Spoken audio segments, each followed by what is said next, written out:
इस चैनल पर आपका स्वागत है। इस चैनल को आप सब्सक्राइब करें और ऐसे सवालों का जवाब दें जो अक्सर परीक्षाओं में पूछे जाते हैं। आज प्राचीन भारत के इतिहास से 10 ऐसे सवाल दिए जा रहे हैं जो अक्सर परीक्षाओं में पूछे जाते हैं। आप इन 10 सवालों का जवाब दें।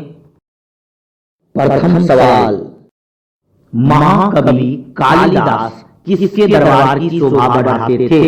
ए. चंद्रगुप्त प्रथम, बी. हर्षवर्धन, सी. चंद्रगुप्त द्वितीय या डी. कृष्णदेवराय। आपको बताना है कि कालिदास इनमें से किस शासक के दरबार में रहते थे।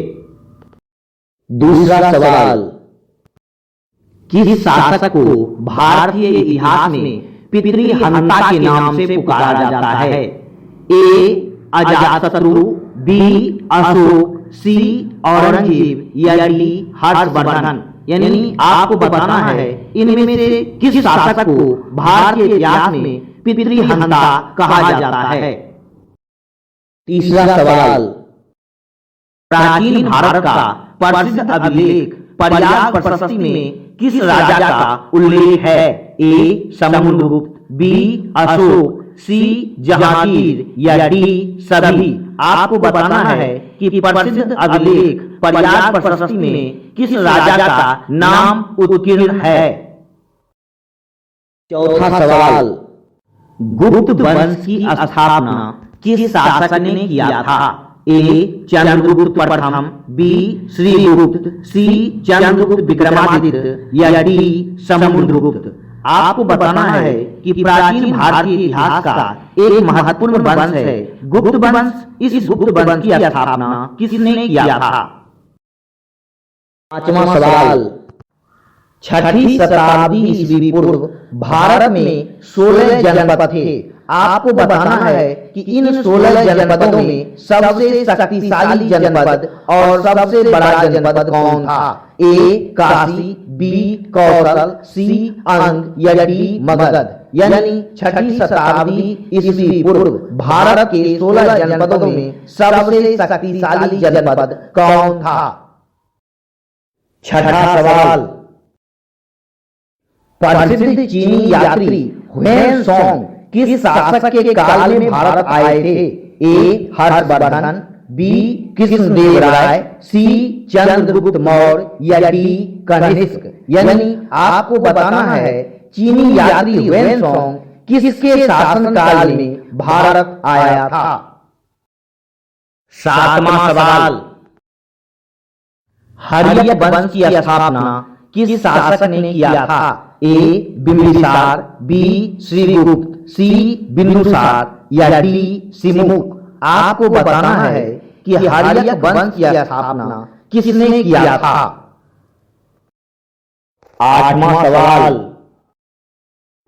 भारत का नेपोलियन इनमें से किस शासक को कहा जाता है? ए. समुद्रगुप्त, बी. अशोक, सी. विक्रमादित्य या डी. कनिष्क।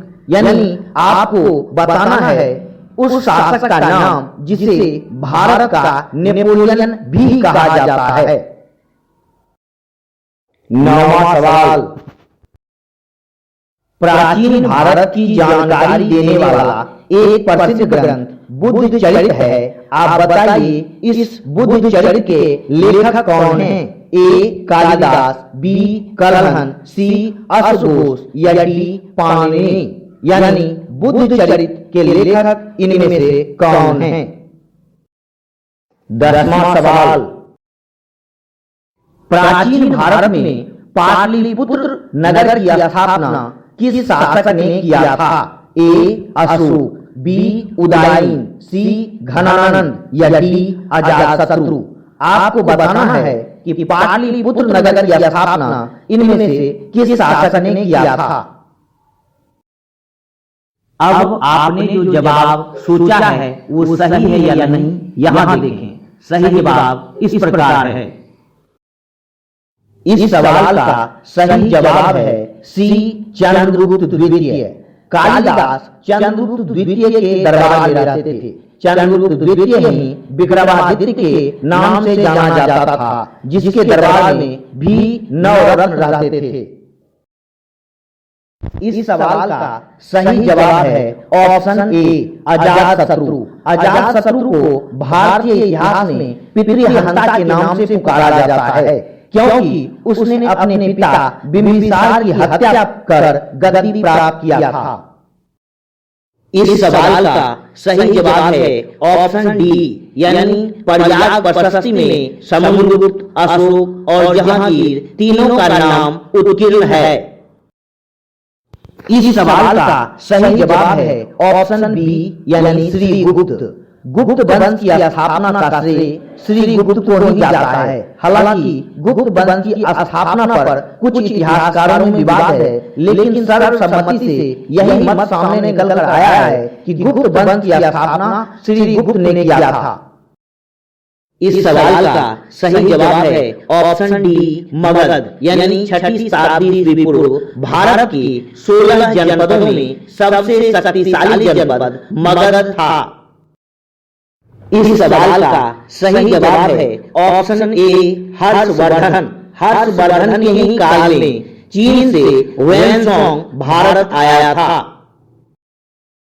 इस सवाल का सही जवाब है ऑप्शन ए यानी बिंबिसार। हर्यक वंश की स्थापना का श्रेय बिंबिसार को जाता है। भारत का नेपोलियन इनमें से किस शासक को कहा जाता है? ए समुद्रगुप्त, बी अशोक, सी विक्रमादित्य या डी कनिष्क। यानी आपको बताना है उस शासक का नाम जिसे भारत का नेपोलियन भी कहा जाता है। इस सवाल का सही जवाब है ऑप्शन सी अश्वघोष। प्राचीन भारत की जानकारी देने वाली प्रसिद्ध ग्रंथ बुद्ध चरित्र के लेखक अश्वघोष हैं। इस सवाल का सही जवाब है ऑप्शन बी उदायन, क्योंकि उदायन ने ही गंगा, पुनपुन और सोम के संगम पर पाटलिपुत्र नगर की स्थापना किया था।